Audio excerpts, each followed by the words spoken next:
Olá, meninas e meninos, tudo bem? Hoje eu vou falar, como eu prometi, de Shakespeare, de suas obras, tá? Muito famosas, chamada O Mercador de Veneza. Há coisa de um ano atrás eu falei sobre Shakespeare, mandei um vídeo sobre Shakespeare e falei sobre Hamlet, tá? Revejam, sempre é bom, né? Bom, antes de eu falar do Mercador de Veneza, eu vou falar um pouquinho sobre ele, relembrar um pouquinho quem foi Shakespeare, quem é que não conhece Shakespeare, que nasceu em 1564 e vai morrer em 1616 de causas desconhecidas, tá? Ele era um poeta, dramaturgo e ator inglês, tido como o maior escritor do idioma inglês e o mais influente dramaturgo. Influenciou muitos escritores que vieram depois.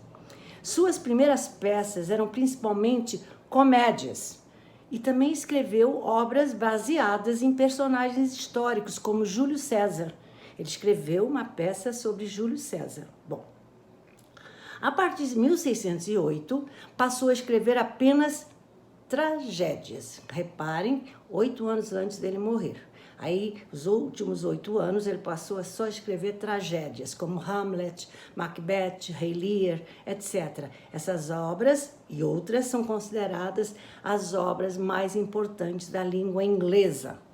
Hamlet foi a mais longa de todas as suas peças.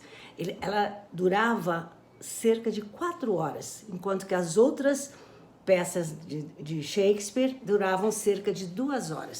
Só uma curiosidade. Bom, a era dourada da história inglesa foi quando reinou Elizabeth I, quando atuou também Shakespeare. Lembram da Elizabeth I? Lembram de Henrique VIII, que era casada com a Catarina de Aragão, e ele se apaixonou pela Ana Bolena e queria a anulação do seu casamento, e o Papa não anulou, porque a Igreja Católica não dissolve os casamentos. Então ele, o Henrique VIII, em 1534, pelo ato da supremacia, se separou da Igreja Católica e fundou a Igreja Anglicana. Isso vocês sabem bem. Então, Elizabeth I era filha de Henrique VIII com Ana Bolena.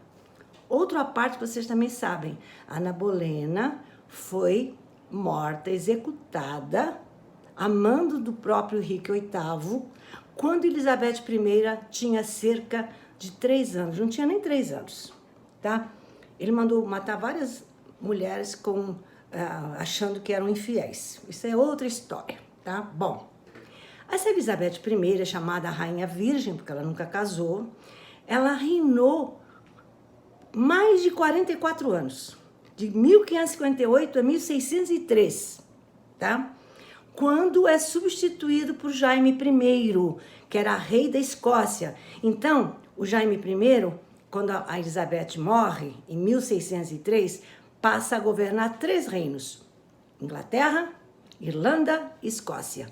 E o Shakespeare também viveu na época de Jaime I, que continuou com a Era de Ouro do teatro, tá? Bom, a Era de Ouro, chamada a Era de Ouro da literatura, da dramaturgia, do teatro, foi no período elisabetano, no período da Elizabeth I.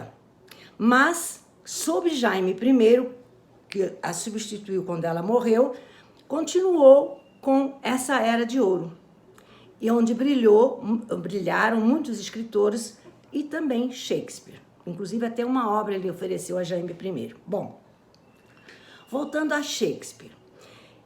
Restaram até os dias de hoje 38 peças dele e 154 sonetos, além de cartas, documentos, etc.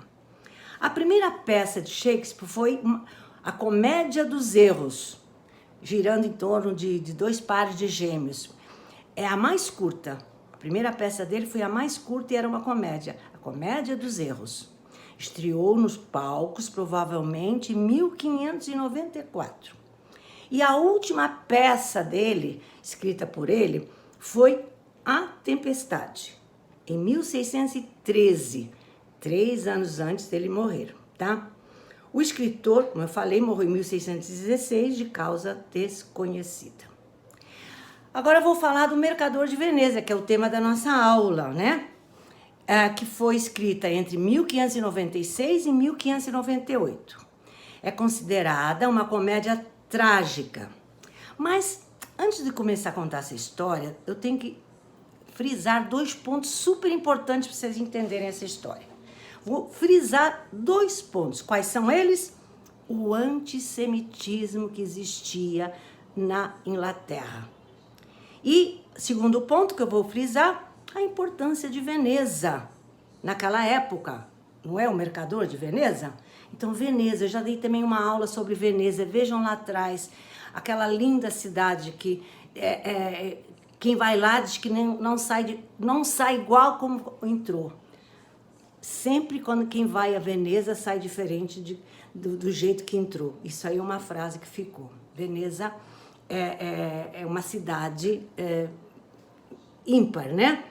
É lindíssima, é uma cidade italiana, capital da região de Vêneto, e é formada por mais de 100 ilhas, pequenas ilhas, lá no Mar Adriático. A cidade tem canais em vez de estradas, possuindo também palácios góticos e renascentistas.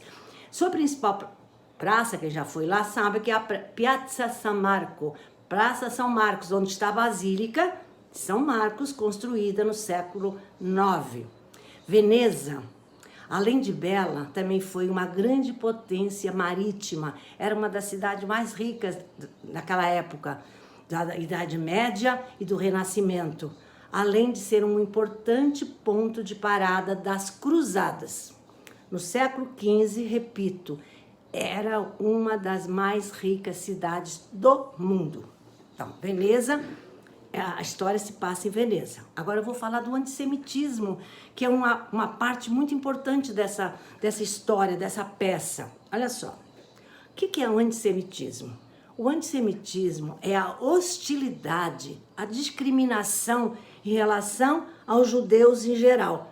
Judeus, mas não só judeus. A gente, quando ouve ele é antissemita, é hostilidade em relação aos judeus. Mas, na realidade, os semitas, né, são os árabes, os etíopes, os assírios, né, e os judeus, tá? Bom. Mas o antissemitismo, por que existia na Inglaterra? Ele estava presente na sociedade inglesa, muito forte. Aquela discriminação em relação aos judeus. Para vocês terem uma ideia, as próprias peças de Shakespeare, os judeus que apareciam como personagens nos palcos, eram criaturas horrorosas, com nariz de gancho, uma aparência horrível de pobre, de mal vestido. Então, eles eram discriminados até no palco, tá? Bom, por que eram? Que na época de Shakespeare, antes de Shakespeare, os judeus foram expulsos da Inglaterra durante a Idade Média. Então, não podia entrar nenhum judeu na Inglaterra. Eles só puderam retornar no governo de Cromwell, tá? No governo de Cromwell, bem depois de Shakespeare. Então, na época de Shakespeare, os judeus tinham sido expulsos da Inglaterra. Então, por isso que havia aquele antissemitismo e por isso que os judeus eram representados nos palcos como seres horrorosos. Bom, agora, de onde vem o termo antissemita ou semita? O termo foi criado no século XIX, na Alemanha. Sabe para quê? Para expressar o ódio aos povos falantes dos idiomas semitas. E qual a origem de semita? Vem de Sem, S-E-M, que era o irmão, aliás, o filho mais velho de Noé, segundo a Bíblia, tá? A discriminação contra os judeus era tanta, mas tanta, que eles eram chamados, além de se apresentarem nos palcos com aqueles narizes de gancho e criaturas horrendas, eles eram descritos como ávaros usurários.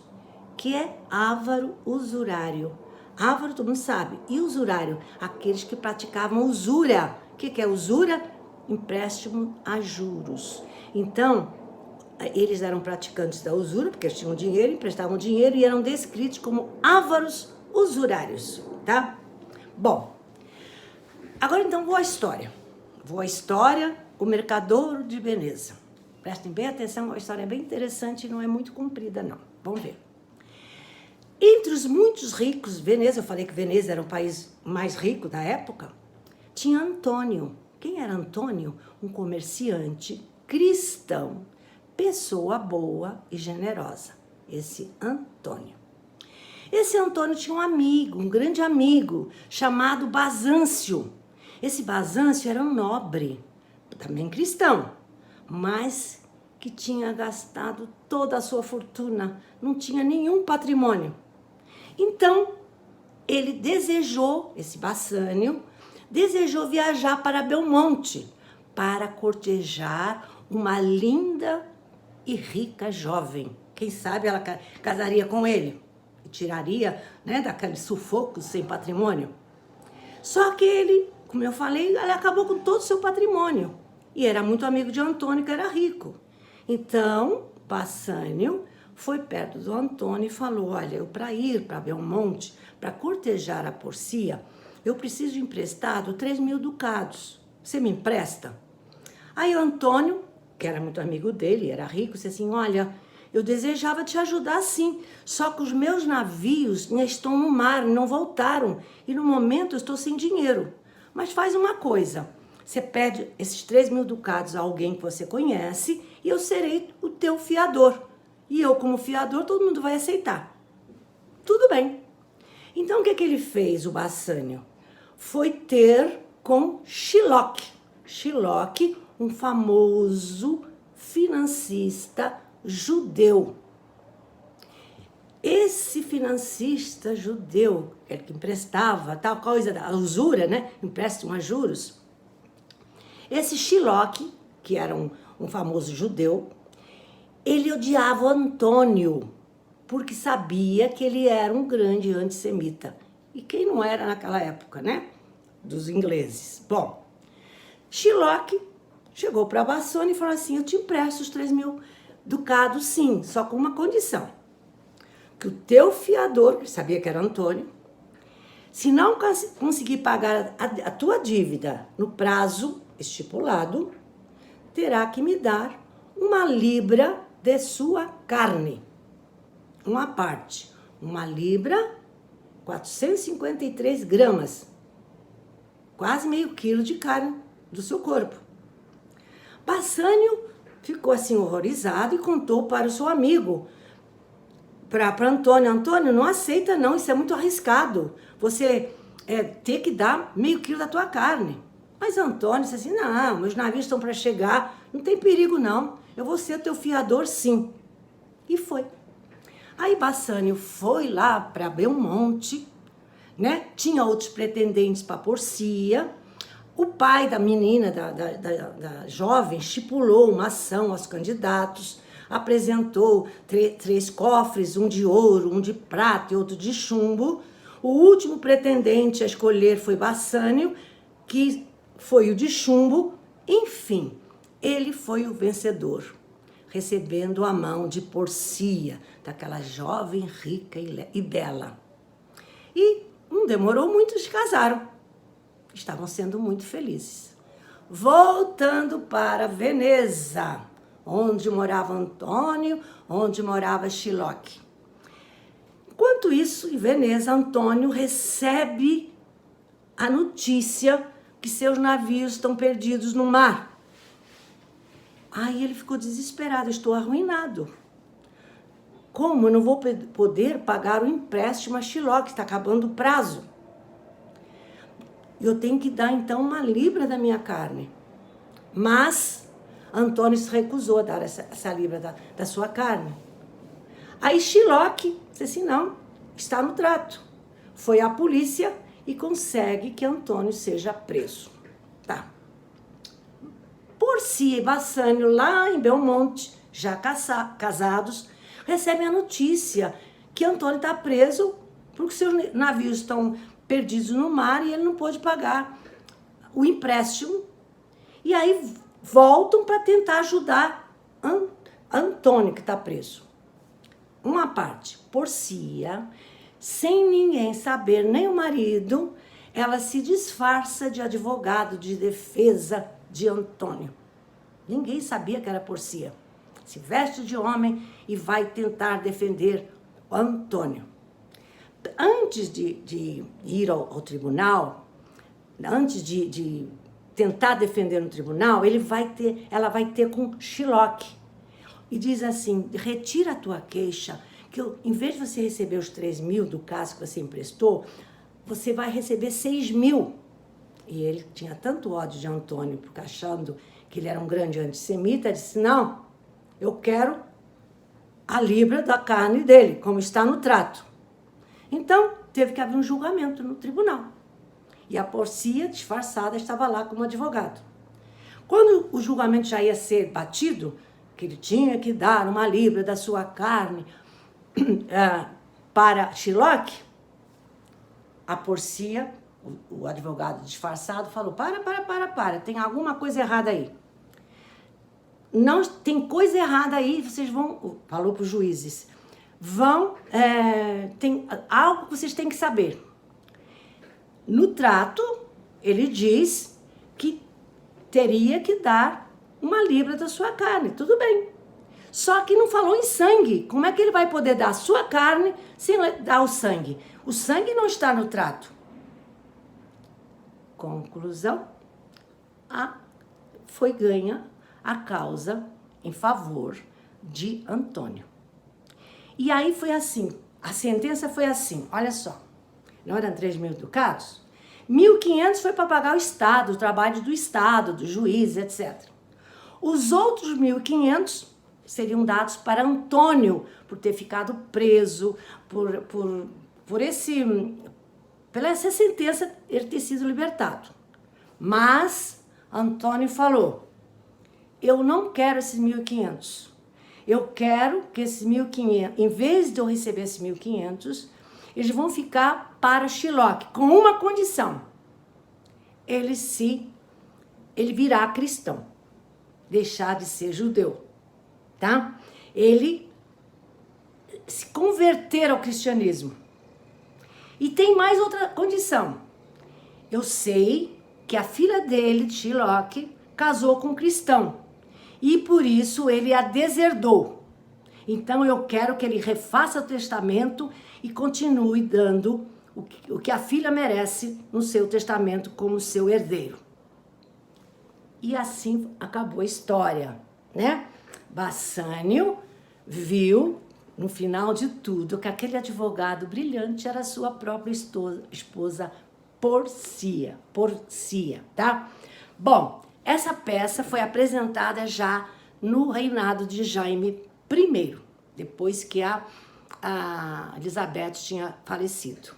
Para terminar, os nazistas, que eram completamente antissemitas, todo mundo sabe que acreditam 6 milhões de mortos judeus nos campos de concentração, em trabalhos forçados, etc., os nazistas usaram Shylock na sua propaganda nazista em 1938. E eu falei do Cromwell, lembra Cromwell? Cromwell foi o governante da Inglaterra que deixou voltar os judeus para a Inglaterra.